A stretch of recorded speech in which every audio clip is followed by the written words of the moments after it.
I'm really interested in hearing uh, your take on everything China's doing right now. They're they're Mm. really Well, shaking up the yes. U.S., making the U.S. look like you Well, let me know. give the Uh, let me give the introduction, Harvey, and then you can ask that question. All right. okay. All right. So, all right. So today we have KJ No. Yes, he's back. KJ is a peace activist and scholar on the geopolitics of the Asian continent who writes for LA Progressive, Counterpunch, and Dissident Voice. He's special correspondent for KPFA Flashpoints on the pivot to Asia, the Koreas, and the Pacific. So, KJ, welcome back. And I'm going to get Harvey to ask you the first question. Well, I don't know that I've got it very well uh, articulated, but it's just China's profile globally now is just so remarkable what they're doing. And I just wanted to hear how you view all that and Yeah. where do you think Well, it goes from here? well, I think we have to understand this as a long-term project. The Okay. Chinese are not new at this. What they have been doing is they have been building out what they call a community of common destiny. That is, essentially the idea is that we on this planet are all on the same boat and we sink or swim together. That means that we have to cooperate together. Yeah. There are, critical, world-changing circumstances that we're facing, not the least of which is global warming. So we have to work together. We have a common destiny. And so then what they propose is win-win cooperation and, of course, mutual development, because still there are many countries in the global south where poverty and resources are a fundamental issue. So how can we work for mutual development, win-win cooperation? And all of that is put together in, concretely, for example, in the Belt and Road Initiative, Mhm. and then in China's policy proposals that have to do with, reasserting national sovereignty, territorial integrity, win-win cooperation, the UN Charter, and non-interference. And so these are just some very fundamental concepts that really come out of the non-aligned movement that Zhou Enlai formulated. And this has been put together in what is called the Global Security Initiative, which is their plan for how do we get a peaceful and stable world where countries cooperate with each other. Well, there's some ground rules. We follow the UN Charter. We don't interfere. We don't wage aggressive war. We always look for dialogue and cooperation. And we understand security. Security is a fundamental right as much as any other human right. But security is a fundamental right, but that has to be understood intersubjectively. That is to say that your security cannot come at the expense of mine, but that it has to be a mutual understanding and a mutual coordination. And once we start to think of security in this fashion, then we break out of the American or Western European realist school of international relations, which always asserts individual security at the cost of another. And therefore, we run into a security dilemma. And this is always grounded in this kind of existential or epistemological blindness, where you have no idea what the other party is going to do to you. There is no overarching order in the global system. All you can assume is that everybody is out for number one. And because of that, your only choice is to seek to either dominate or to be militarily undominable. And that really, creates a spiral of escalation, the classical security dilemma, which, we have seen play out most recently in, the Russia-Ukraine proxy war. And so I think the Chinese are putting together some really profound foundational concepts, to get the international system back into order. I think it's very clear that at least for the past 30 years, and probably at least, since, the Treaty of Westphalia, the international system hasn't worked. It's essentially been might makes right. And the US, especially in the, post-Cold War era, has simply steamrollered and abused and asserted its hegemony in violent and brutal and unconscionable ways. And I think this Chinese approach, which is part of a larger movement towards pluripolarity or multipolarity, is an attempt to balance that out and to build out some of the structures that allow us to have a more equitable, peaceful, and stable world. So, and yes, sorry. And so most recently, we've seen these developments applied between Saudi Arabia and Iran. Mm-hmm. And so I think that's profound. Saudi Arabia has always been a proxy for Western interests, at least since 1915, since essentially going back to Lawrence of Arabia. It's been a proxy for US imperial interests. It was tightly tied in with Standard Oil, and it has always served as a counter-revolutionary bulwark against pan-Arab socialism. And of course, colonialism has always, been predicated on this strategy of divide and conquer. And for China to mediate so that, two enemies, Saudi Arabia and Iran, which have always been used against each other, are able to reconcile and start to come together, I think that signals a sea shift in the Middle East, global affairs in the Middle East, and I think eventually for the larger world.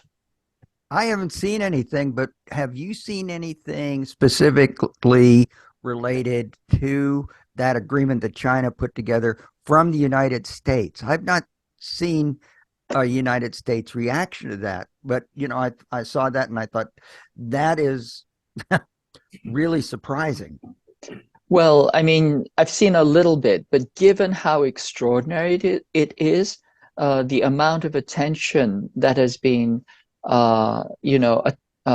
devoted to it is minimal. I mean, I think that right now, I think in the halls of elite power, I think a lot of people are very, very panicked because, as I said, this is a sea change in global affairs.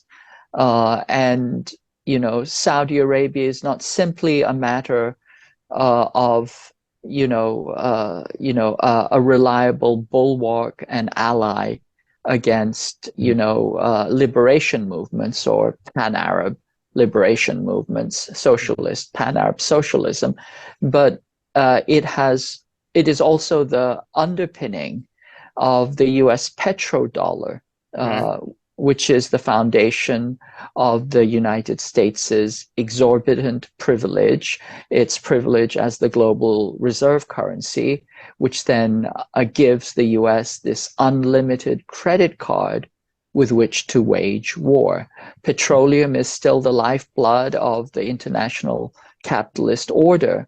And as long as, the petrodollar and the petrobourse is in place, there is a constant demand for dollars. And therefore, countries can sell things to the United States. The US essentially gets them for free, and then it just writes them an IOU, that is T-bills, or it prints dollars, and gives these other countries funny money. And these countries just rack up American debt. But what it does is it keeps inflation low in the United States and essentially gives the US an unlimited credit card. Now, all of that is starting to unravel because first the US very foolishly, pushed Russia out of this system. and Russia is a petroleum producing country, and also it has, very close ties to most of the global South. And so that was the US's first mistake. In general, the US has been overusing sanctions the way, a quack doctor prescribes antibiotics for everything until they don't work at all. And the third element of this is that as you push or as you weaponize the dollar, you give more and more incentive for people to de-dollarize, to get out of the dollar, and to shift into other currencies, other baskets of currencies. And we see that right now in that countries are shifting to what the BRICS call the 6 Rs. That is, the Brazilian real, the Indian rupee, the Russian ruble, the South African rand, the Chinese renminbi, and then it looks like it may also be joined by the Iranian rial and the Saudi rial. And so we're looking at the 6 or 7 Rs that are coming together, basket of currencies that creates an alternative global reserve currency. And that is, deeply destabilizing for the United States. This is why we're starting to see these impacts in the U.S. economy. I mean, they've been building up for a while, but these bankruptcies, Silicon Valley Bank, and now Credit Suisse, and many others are at risk. This is tied to two key things. One is the U.S.'s financial war against Russia. Very, very foolish. And now we're seeing the blowback.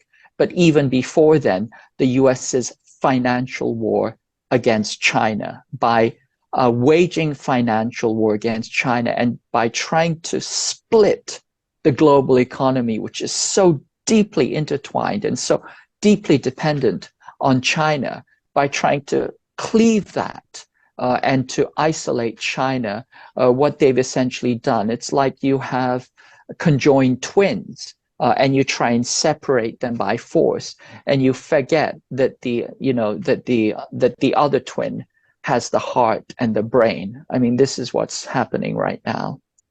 Mm. Good Lord, I'm not an economist, and all this dollar stuff is, it just goes right over my head. But that, knowing the United States, if things start to go down that rabbit hole, the only way we respond is militarily. We respond to everything militarily. So, yes. From that standpoint, how's U.S.-China relations? Not good. U.S.-China relations are not good, and they're getting worse by the day. I think that there is an incredible momentum. We see the hybrid war accelerating. And as I've said before, the hybrid war, when the US wages war, it doesn't simply wage kinetic war. It builds up to it with trade war, tech war, economic warfare, cultural warfare, social warfare, academic warfare, information warfare, diplomatic warfare, and legal warfare, lawfare, all the time as it builds up to the military kinetic component. And we can see that constantly accelerating. We see the momentum building, and I think it's kind of breakneck and head spinning how much this is happening. And Eli Ratner, who is seconded to the Defense Department, says you will be even more surprised. We have even more surprises in store, for you or for China. But just to kind of go over some key points, post-Trump, Trump accelerated, he shifted into second gear. Obama had put the car into gear. Trump shifted it into second gear with some serious economic warfare. And then you see that Biden has shifted into third. He's continuing Trump's decoupling and adding, massive reshoring. So, the attacks on Huawei and other Chinese firms, sanctions have continued. They put through the CHIPS Act, which is, again, an act of madness, but the idea that somehow that you can reshore the manufacture of semiconductors onto the United States and close China out of the semiconductor system. That's an act of madness. It's not going to happen. But the US is dead set on doing this. More recently, we saw the IRA, which is, again, attempt to decouple China from, the electric car market. The Obama had originally started out with the Trans-Pacific Partnership, which was to, create an alignment of 12 countries in the Pacific area and exclude China, if you can believe that. The madness of excluding China from a Pacific Economic Partnership. But anyway, the US is continuing down this road. It looks like TikTok is next in line. And once again, imagine if, China had said to Facebook, you have to sell Facebook to us. You have to do it. I mean, Right. we would be in arms. I mean, it's one thing to say TikTok cannot, cannot do its business here. I mean, that's a different set of questions. But to say that you have to sell it to us, I mean, that's just a completely different, ball game. And it just shows how extraordinarily desperate the United States. So coming back to this, what I see is a breakneck escalation to kinetic war. And you're absolutely right. When the only thing you have left, is a hammer, then you're going to start banging nails, right? Everything looks like a nail. The US no longer has economic parity with China because it financialized its economy and it offshored its industry, because it did this for two things: because it could create super profits off of cheap Chinese labor.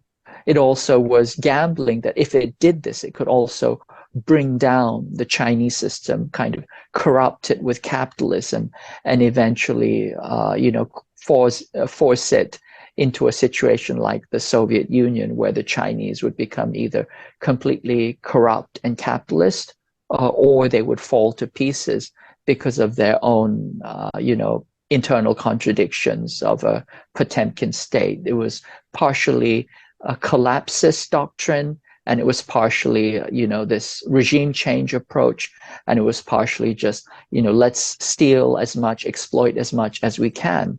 And in this process, what it also did was it deindustrialized its own economy, the US economy. And it did this because it, by doing so, was able to discipline labor. That is to say, your skilled blue collar worker all of a sudden found themselves with nothing, and then had to settle for a job paying 1/5 of what they were making. And so then that drives more desperation, more frenzied economic activity, and then more profits for the ruling class. I mean, all of this was very, very deliberate.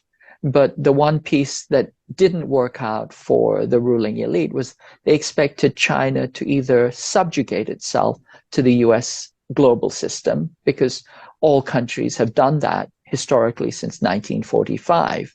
Every time you economically go into a country, eventually these countries become subaltern, subordinate parts of the US-controlled global capitalist system. And this is why, only a handful of countries have ever broken out of colonialism to become developed. There are very, very few countries. All of them are still incredibly poor. China in 1980 was, per capita, it was poorer than Haiti.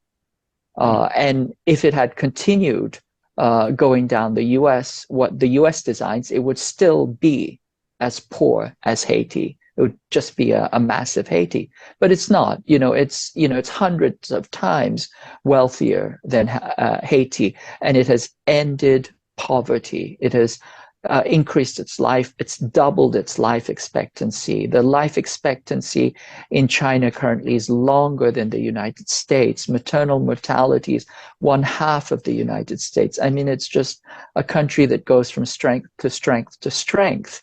And it's also has the most popular government on the planet. 92% of the people support the Chinese government, 92% of its citizens.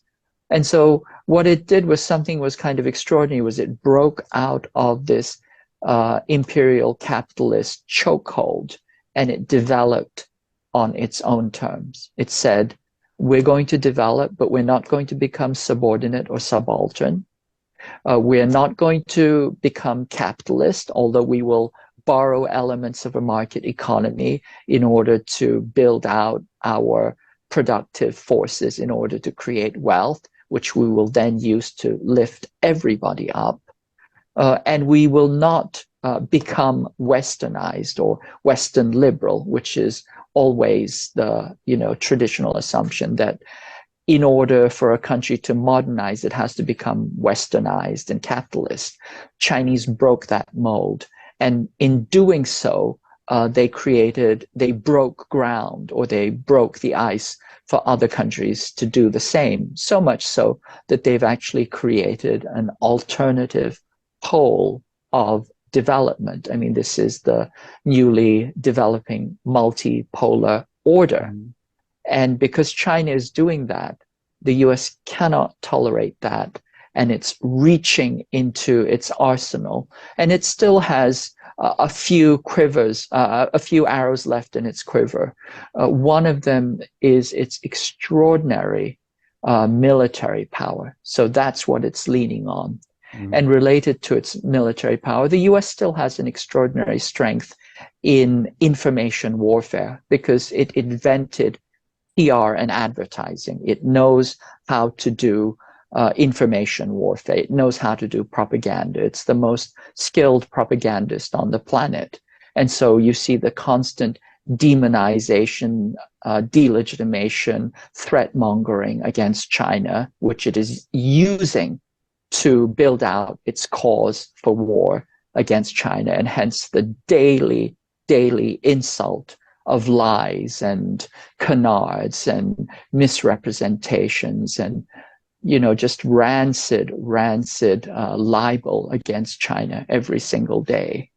And then the third element, which it is still good at, is it's good at lawfare, legal warfare, because it's a country which is led by lawyers. And so it is constantly trying to undermine China through legal means, and it's constantly trying to assert a kind of extraterritorial judicial warrant against China through Congress and through its legislative institutions. So there's an extraordinary escalation, and I think that we're in a very, very dangerous place. Because this could really, all of these things that the United States seems to be doing, and the propaganda especially, you look at the end game, and it's not good for the world. It's definitely not good for the United States, where they're pushing. So another question, well, obviously, since last fall, since we talked, we're a lot closer to war, to actually a shooting war now than we were then. And we were on the edge of our seats then. So let's see, what can we say here? What are the developments you've noticed between Asia, Korea, Japan, Philippines, Thailand, and I guess you can throw in AUKUS in there also? I mean, bring the status in there, and then I wanted to get your take on the Chinese peace proposal for Ukraine. But let's hear about the rest of Asia first. Well, yeah, I'll do that. But let me first comment on your statement about, how dangerous it is and how this can have no good end. I think we have to remember that the architect of the Cold War. I mean, of course, we have people like Kennan and other Cold Warriors, but the ethical architect of the Cold War was a theologian called Reinhold Niebuhr. And Reinhold Niebuhr still has a huge effect or a huge influence on US foreign policy and the people who exercise it. And Niebuhr believed in the kind of baldest terms, in the simplest terms, that it was better to be dead than red, that you had to risk the end of the world, that you had to risk nuclear war in order to defeat the enemy. And of course, he was so deeply imbibed with the sense of US supremacy and the value of, the US system, that he believed that it was necessary to risk nuclear war in order to preserve, quote unquote, this US system and US hegemony. He believed that this was, morally and ethically and theologically right. And I think that we still have those assumptions feeding the imperial ruling power elite. This is how they think. So I believe that they would rather see the end of the war, end of the world, than the end of their supremacy and hegemony. And so this is what makes things so dangerous. But, coming back to what do I see concretely, as I said, I see more and more escalation. I see breakneck escalation. So you're seeing more actions, more exercises, more training, more alliances. You're seeing just a torrent of information war, lies, threat mongering. A weather balloon suddenly becomes, an existential threat to the United States. Your coffee maker, your crane, your refrigerator, everything is spying on you because the Chinese are spying on you. This hyper paranoid thinking. And then also the other signal that I see, which is probably the most disturbing, is you see the assaults on Asians. The number of assaults on Asians has tripled since the Biden administration has come in, and it was already escalating under Trump. And what that tells us is that violence against Asians, against Chinese, has been normalized. That is to say, you day in and day out, you pour out, hate and hate mongering and threats against Asians. And you do this as a matter of, whole of government policy. And some of that is going to trickle down, that wholesale policy is going to trickle down on a retail level. And you're going to see attacks against Asians. And so, for example, I work with an Asian agency. Almost everybody I know has been assaulted or threatened in the streets. Attacks and even killings have just been normalized. Recently, there was a young Hmong girl in her early 20s. She was chased by a gang of young men. And then she was gang raped, and then she was killed. I think she was crushed to death. I think she was smashed on the head until, she was crushed and her spine was broken. And as they were doing this, the perpetrator said, I love effing these chink, BITCEHS. So that's the level of hatred that has just become normalized in US culture. It's under the radar. It's under the radar, it's covered up, it's always being, kind of reframed, or, it's never classified as a hate crime. But the simple fact is, if you create such extraordinary propaganda in order to manufacture consent for war, in order to manufacture the kind of hatred that is necessary for war, and you think that you can just focus it over there, but it will also blow back over here. So, my warning to anybody who has Asian friends or family, I have to say, we're in a very dangerous time, and everybody has to take care and to take care of each other. But sorry, I got a little sidetracked there, but coming back to what I see, what's happening in Korea, Korea and Japan are remilitarizing on an extraordinary level, an extraordinary scale.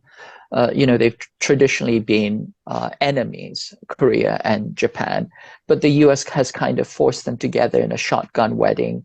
They're going to bring back the GSOMIA, which is like a Three Eyes intelligence sharing system, which is to coordinate, among other things, missile defense and missile attacks. Japan has decided to build out its counter-strike capacity, which means its offensive capacity to launch missiles against China. It's buying 500 Tomahawk, and that is just the beginning. It's doubling its military budget, which will make it the third largest military budget on the planet. And it already has the fifth most powerful military.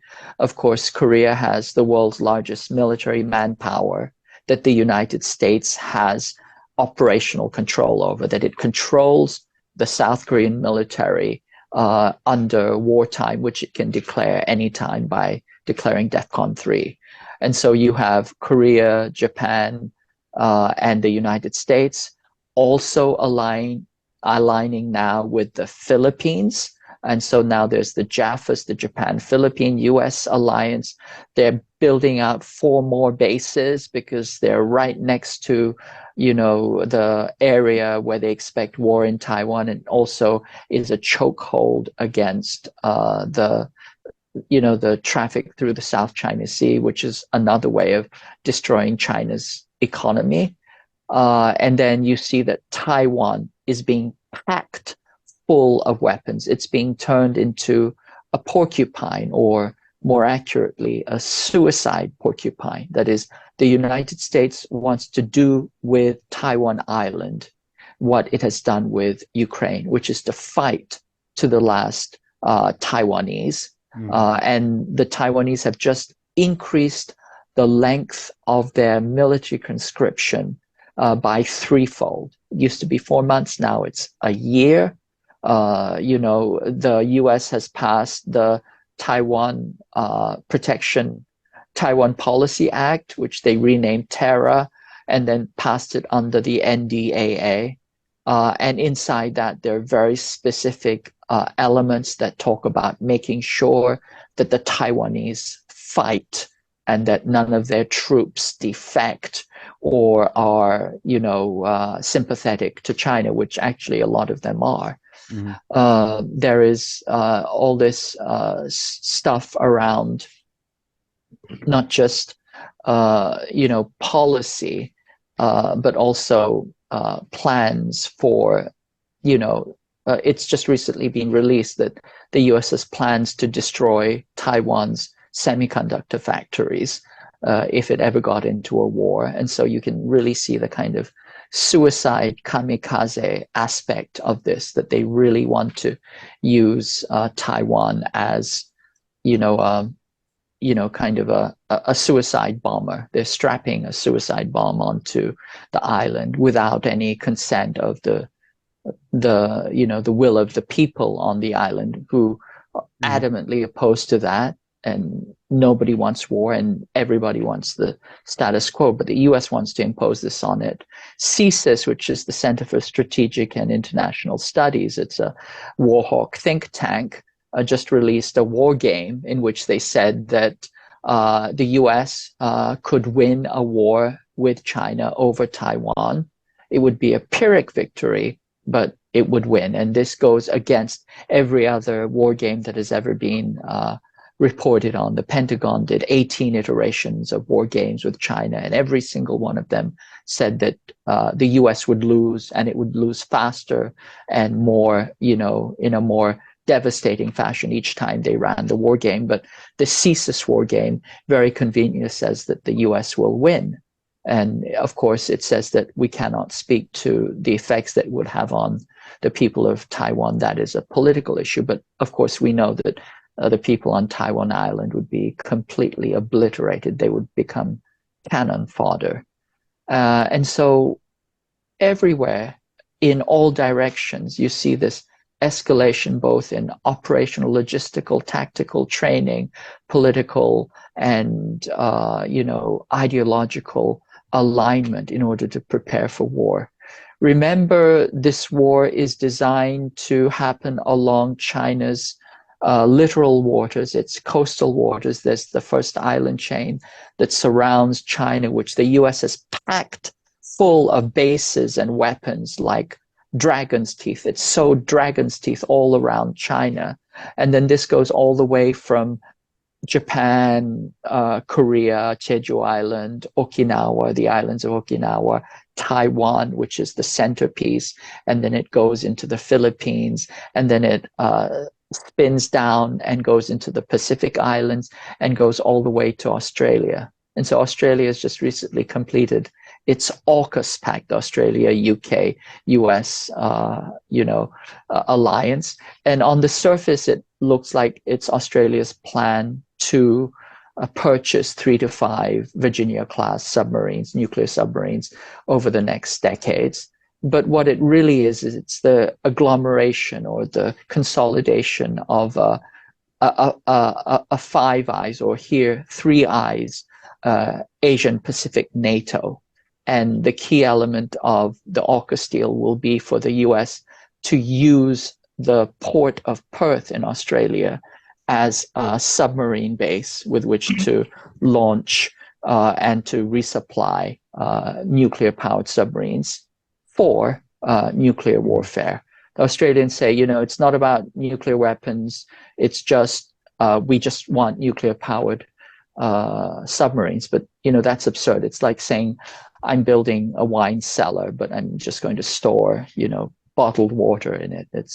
That's not how it works. So it's all about having, that's the kind of long duration subsurface threat, strategic nuclear subsurface threat against China. And this has to do with what I've explained before is the third offset. China can defend itself. It's spent at least a couple of decades learning how to defend itself with defensive missiles, and it can do that within its territorial waters.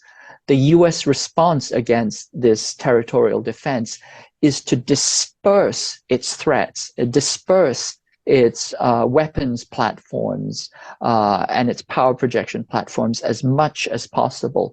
And so that's why we have this dispersion, this diffusion all across the first island chain going all the way out to Australia. And the third offset also includes, diffusion, dispersion, swarming, but also it involves automated warfare, AI-driven warfare, and it involves subsurface warfare. These are the submarines, as well as electronic coordinated joint operations. And just to make sure I heard you right, it sounds to me like the people in Taiwan are not supporting their government on this, on what the United States is doing. It doesn't sound like the people in Korea or Japan, South Korea or Japan, are supporting their government on this. And way back when we had an interview with an ambassador from Australia, and this must be 2 years ago when we first heard about AUKUS, and she said that the people were not supportive of this. So is it true that the governments of all of these countries are doing something the people just are not going along with? Yes, absolutely. Well, first, let's look at Korea. Yoon Suk-yeol is probably the most unpopular president in Korean history at this time, since we started having elections. I think he's in the low 30s, maybe high 20s. Every week there are, hundreds of thousands of people who come out, protesting, demanding his resignation, because they don't want to be used as a weapon against China for U.S. empire. That's not what they want. It's a complete abdication of Korean sovereignty. Japan has a small but dedicated population which is strongly opposed to war, and they've been, resisting U.S. Machinations at least since the 50s and 60s. But unfortunately, Japan, like Korea, is a client state. Yoon Suk-yeol is essentially a quisling puppet of the United States. He's doing anything and everything that pleases the United States, to the massive contempt and disgust of his own citizens. But he is doing this because he is so deeply, such a deeply compromised in his political policies. And the same thing for Japan. I think the Japanese don't want war. I think they want to bring down this government. They don't want the massive expenditures, the doubling of the military budget. And I think the current Japanese president is afraid that they may call an election. I think Taiwan is also an interesting case. I mean, which country wants to triple its military conscription? Who would go for that voluntarily? I think it was a given that, conscription was essentially going to be removed. And so for this government to go ahead and to, spend all its money on weapons while its economy is doing so poorly, to increase its conscription, all of these things. This was actually put to a referendum. Several months ago, there were local elections in thousands of electoral districts. And these are usually local elections for electing local officials. But the ruling DPP party said, this is a referendum about China. If you vote for the opposition party, you're voting for China, because the opposition party has talked about de-escalating tensions with China. So they said, you vote for them, you're voting for China. And guess what? They all voted for China. So nobody wants this war. Nobody wants this escalation. Vast majority of people on Taiwan Island, they just want to get on with their lives. And let's be clear here. The people on Taiwan Island, they are Chinese. Taiwan is a part of China. It's been officially so at least since the Ming Dynasty. The Taiwan Constitution says that it's part of China. The US recognizes it as part of China, as a province of China. The UN recognizes it as a part of China. The entire world, except for, a half a dozen microstates, all recognize the PRC as the sole legitimate government of China, and Taiwan province as part of China. So the US is simply constantly salami slicing, crossing China's red lines. And most recently, which I forgot to mention, is they've decided to send in trainers. They've quadrupled the number of US troops inside Taiwan Island. Again, the fact that they're doing this openly is what is most astonishing. It's like openly saying in a relationship that you're cheating. That means that, the divorce is going to happen. And so they're doing this openly and then stuffing it full of weapons. And at the same time, they constantly keep on talking about, quote unquote, deterring China from attacking. China has no intention to attack Taiwan Island. These are their compatriots, their family members. They consider themselves to be one and the same, but it's like, you have a house and one of your family members has barricaded themselves in their room, and then they're starting to fill their room with guns and weapons. How long can you tolerate this before you decide that there's too much risk involved? How long can you tolerate this before you decide to intervene? That's kind of the situation we're at now. And the US is deliberately doing this because it's trying to provoke a war with China over Taiwan, which will automatically bring in Korea and other forces. And once it does that, then it will use that to wrongfoot China, to delegitimate China, to create a binding strategy where the other countries sanction China, very similar to what it has done with Russia in the Ukraine war, which it also provoked. So before we get to another question comparing Ukraine and Taiwan, or Ukraine, Russia, and China, the United States, if I'm not mistaken, signed on to a one China policy. And yes, so absolutely. they're now going against that. They're now Yes. backing away from that. So, okay, so in your assessment, then is the situation over China, which one's most dangerous right now? Which one's got the most immediate danger? The Ukraine situation or the situation over Taiwan? I think they're dangerous in different ways. In this murderous time that we are living in, I think it's hard to pick between, the terrible things that are happening. Certainly, Ukraine is a hot war, and we can see, the day in, day out, the grinding, military tolls, which are quite, horrific. And, I think that speaks to the need for negotiations and de-escalation, which could be done. But the US doesn't want this, and it's, thumbing its nose at the 12-point plan that China has put forth. China has good relations with both the Ukraine and Russia, and like Saudi Arabia and Iran, it could be a potential mediator. But the US dismisses that out of hand because it wants to bleed Russia strategically as much as possible. I think in the ruling class, I think they're at two minds about this.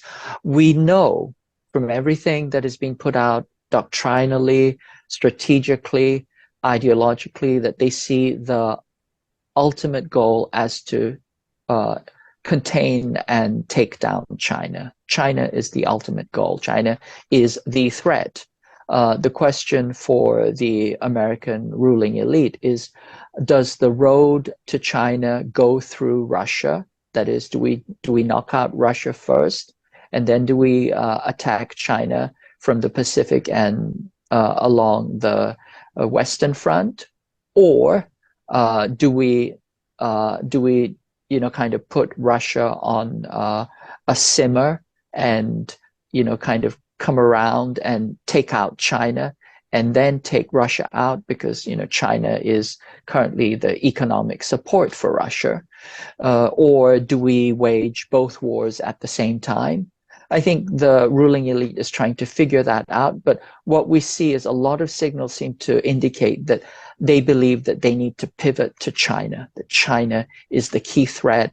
Russia, I think that we have Russia pinned down enough here. We can just kind of grind the Europeans down, use them to grind Russia down. But in the meantime, we need to switch to China. And of course, the US is in a hurry because it wants to do this before it becomes too weakened. So the US is on a tight timeline, therefore constantly tries to attribute this to China. It says, well, China is going to invade Taiwan before 2027.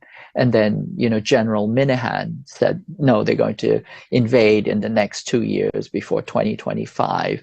Everybody get ready, write your will, get your affairs in order, prepared to kill and to be killed. This is the general in charge of airlift command, the logistics people. So they're saying that the US seems to be on a very, very tight schedule.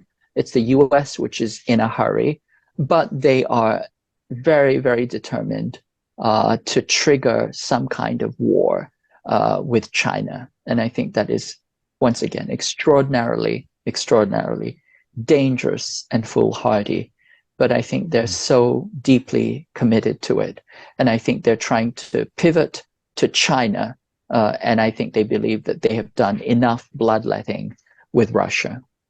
Harvey, jump in while I try and catch my breath because, Well, you saw this dangerous. coming the first time we talked to you a few years ago, so it's playing out more or less the way you feared that it would. Yes, yes. I mean, what I'm seeing right now is escalation, escalation, Yes. escalation. Mm-hmm. And I'm when I say escalation, I'm not simply talking about exercises and alliances. I'm pointing out that the logistics are Yes. shifting. They're shifting into war. Mhm. So, those of of us who have been in the military, we know that there are two things. You don't listen to the politicians because politicians can go anywhere and they do this for political reasons. But we know that there's a backbone involved. And when we see logistical shifts, and when we see shifts in training, that there's a qualitative shift or in a difference in training when you approach war. We can see these things happening.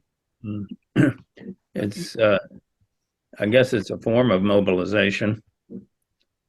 Mhm. Yeah. Well, Yes. you mentioned that deadly word provoked, because of Yes. course we had nothing to do with Russia. We and NATO had nothing to do with Russia's invasion of Ukraine. Of course not. Yes. Putin was totally unprovoked. That's the mainstream media. So, Yes. how is the United States going to generate this idea that China was not provoked into doing something? Well, anytime the U.S. uses the word unprovoked war, that it actually provoked it, right? Otherwise, it wouldn't need the qualifier. So specifically, how is it going to provoke war? This has been pretty mapped out in actually pretty extensive detail. The author of the 2018 National Security Strategy, Elbridge Colby, wrote a book about how to provoke this war. And essentially what it looks like is you continue crossing China's red lines. Well, what is the red line? Well, the first red line is ignoring the one China policy, right? I mean, this would be like if China were giving weapons and diplomatic recognition to Guam or Hawaii, independence movements in Hawaii or in California. I mean, if China were packing, Texas full of Chinese weapons so that it could be independent, which is what the Taiwan Policy Act is. It says it's an act to ensure the sovereignty and independence of Taiwan island. I mean, that would be, just that statement right there would be an act of war. Well, this is where the US has already gone, and it's packing, Taiwan full of weapons. So as you continue to do that, then what does China do? Does it just let it happen? Does it let it be turned into, unsinkable aircraft carrier packed full of missiles and strategic weapons 100 miles away from the Chinese mainland? Or does it interdict these supplies? Does it interdict these weapons? Does it do a blockade? All of these things are unknowns, but you can see the potential for escalation and for a trigger for a casus belli. And so I think that is being happening.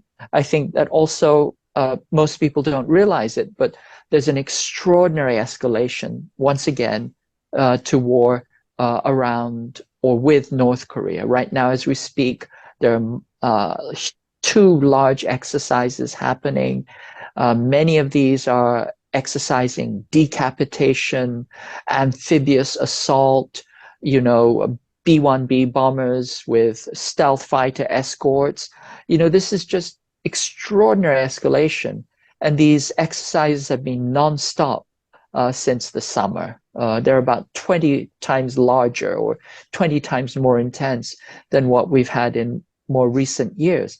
And so all of this speaks to the fact that also South Korea is also going to be a flashpoint and a trigger. And for those of us who understand our history, we know that Korea and Taiwan always come in matched pairs. When Taiwan was originally stolen from China, it was because there was war with China in the Korean Peninsula, the Sino-Japanese War, and Taiwan was stolen as war booty as a result of that. When the Korean War itself happened, China was trying to take Taiwan back, and it's because the Korean War happened that that the Chinese had to give up on their plans for Taiwan Island. And now, once again, here we have the same situation. Taiwan and Korea, incredible hotspots that are linked historically, logistically, ideologically, politically. All of this is connected.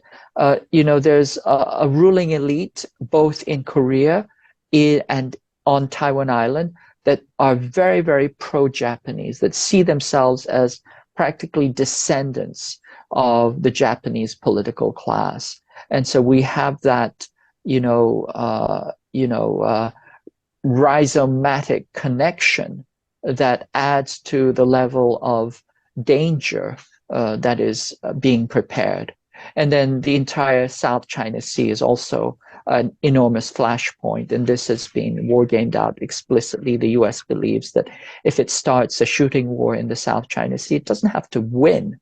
It just has to happen, because $5.3 trillion worth of Chinese goods and 70% of China's oil travels through the South China Sea, in particular the Straits of Malacca.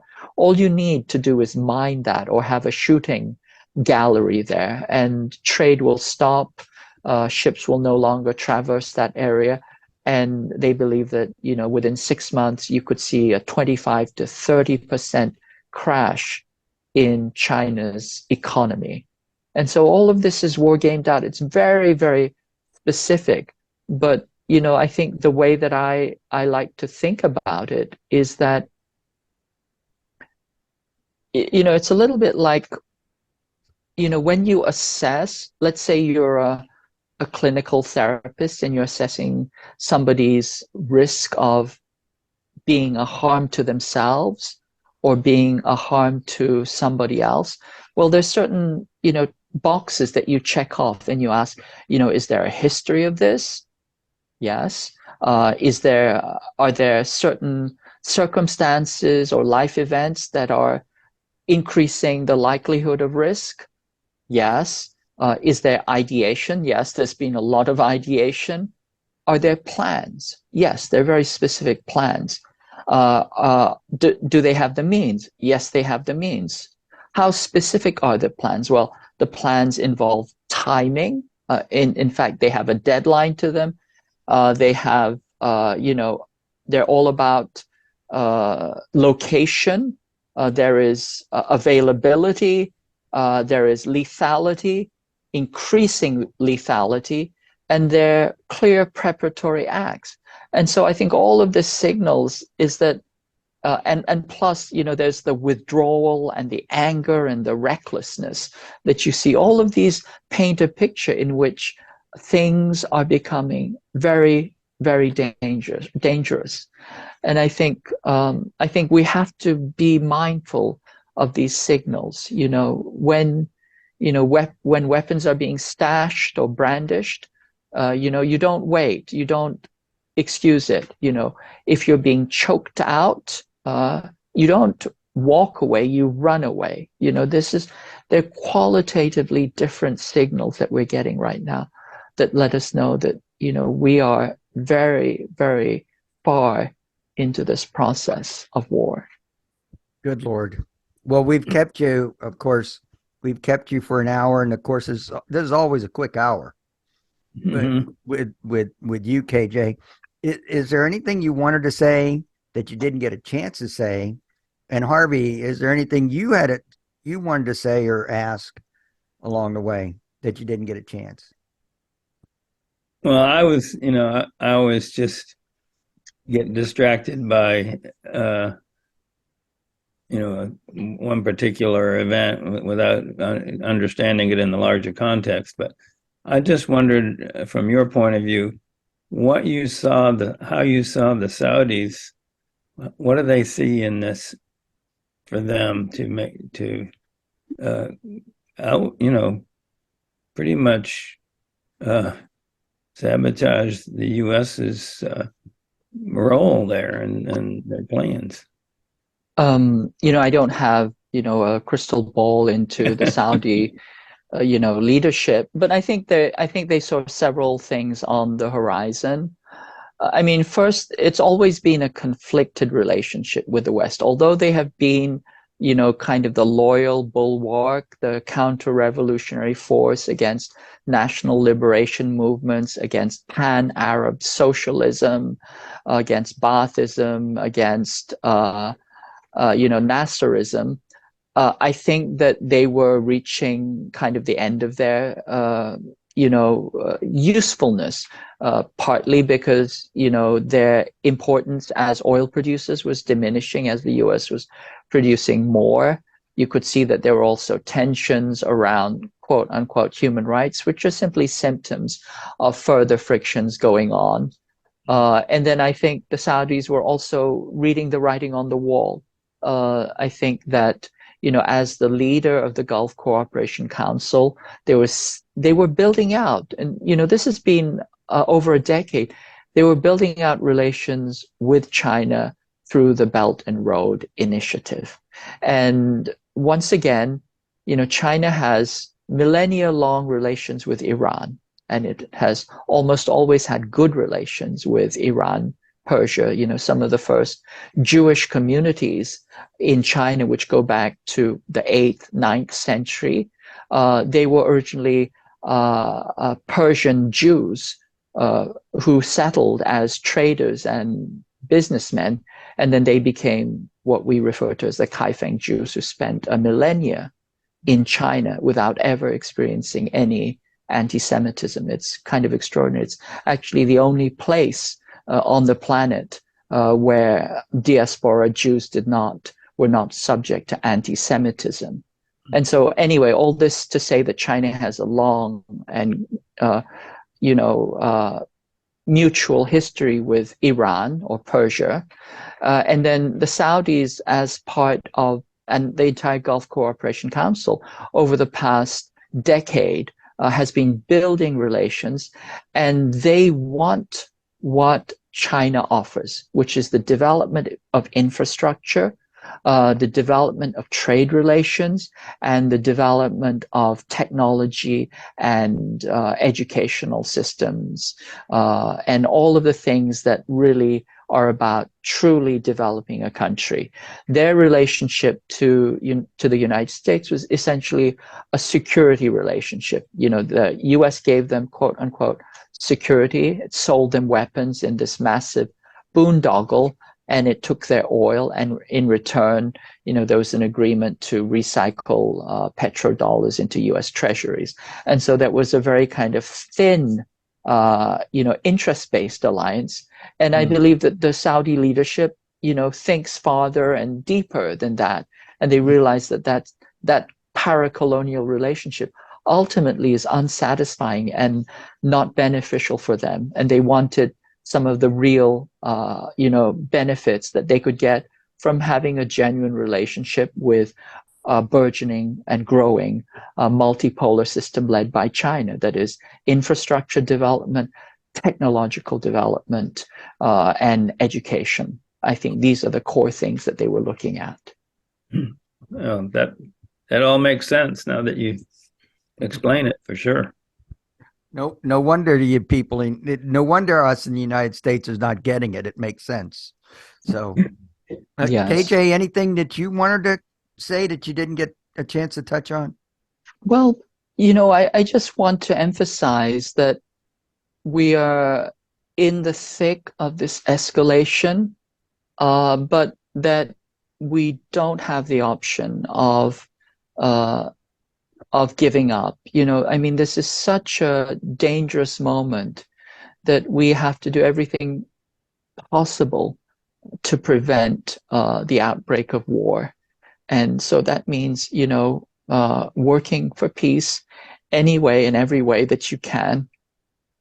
No single individual is able to stop war, but I believe that if enough of us speak out and take action together, hopefully we can steer this bus away from the cliff. And sometimes it's not just we may not be able to stop it, but we can steer it away from the edge. And then that gives us a little bit of breathing space to regroup and try and talk some sense, into the ruling imperial elite that are dead set on creating this total global, Armageddon, this catastrophe. And in the meantime, as we do that, if we allow the possibility of alternative systems to strengthen in the global south, then I believe that eventually what that does is it gives more of the world more choices. And I always say, we want to ensure the choice that allows more choices. And so as new systems and as new pluripolar, multipolar economic and political systems arise, what they do is they have the potential to give hope and perhaps even filter back into, the imperial core and shift things for us. I don't believe that, that the United States is going to have a revolution and that it's going to come to its senses. But I do believe that what we can do is think of first doing no harm. And as we do so, if we allow the global south to come up with its own networks and systems, then we have the possibility to shift the world into a more stable, beneficial, more just, and peaceful world. And I think that's all we can hope for at this current moment. And so this is the third time you've been on the show, I think. At least. At least, with more to come, I'm sure. We'll have to check in with you at least within 6 months to see if we're here. But let me tell you what I think is the most important thing for us is not for us simply to be triggered and then try to, kind of suppress that, but to take that stimulus and to move it into action. And I believe that if we take action, any action, the smallest action, some action, I believe that ultimately that's not only beneficial for the world because, as I said, multiple acts add up, but that it's also just from a personal psychological perspective, that is the thing that is most grounding and salutary for us. I wanted to ask, I think my action that I usually go for first is letters to the editor. And if you know Yes. any that effectively make these arguments, I'm not beyond plagiarizing. So, but otherwise, I'll just try to listen to this show again and summarize a lot of what you've said. Well, nothing I've said is original. So, I mean, feel free to go ahead and use it however you see fit. I think everybody should do that, but we just have to get the message out. Yes. Well, thank you.